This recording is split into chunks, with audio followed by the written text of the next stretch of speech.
Hi అండి, ఎలా ఉన్నారు అందరూ? ఈరోజైతే నేను రెస్టారెంట్ స్టైల్లో చికెన్ ఫ్రై ఎలా చేయాలో నేను మీకు చూపిస్తున్నానండి. దీనికోసం మనం ఫస్ట్ చికెన్ని బాగా క్లీన్ చేసుకొని ఒక బౌల్లో తీసుకోవాలండి. అందులోనే తగినంత ఉప్పు, తగినంత పసుపు వేసి బాగా మిక్స్ చేసి దాన్ని ఒక బాండీలో తీసుకొని లో ఫ్లేమ్లో మనం ఫ్రై చేయాలండి.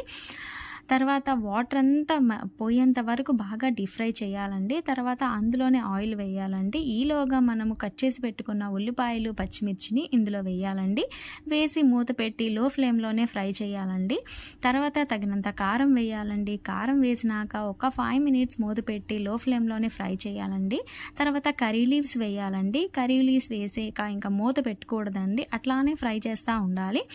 మసాలా పౌడర్ ఎలా తయారు చేసుకోవాలో నేనైతే మీకు నెక్స్ట్ వీడియోలో చూపిస్తానండి. ఈ మసాలా పౌడర్ని 2 స్పూన్స్ వేయండి.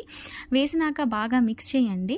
ఫైనల్గా కొత్తిమీర వేసేసేయండి. ఇంకా అసలు ఎంత బాగుంటుందంటే చికెన్ ఫ్రై అసలు రెస్టారెంట్ స్టైల్లో ఉంటుందంటే అసలు వావ్ అనిపిస్తుందండి. అంత టేస్టీగా ఉంటుంది. వన్స్ మీరు కూడా ట్రై చేయండి. ట్రై చేసి ఎలా ఉందో నాకు కామెంట్ సెక్షన్లో పెట్టండి.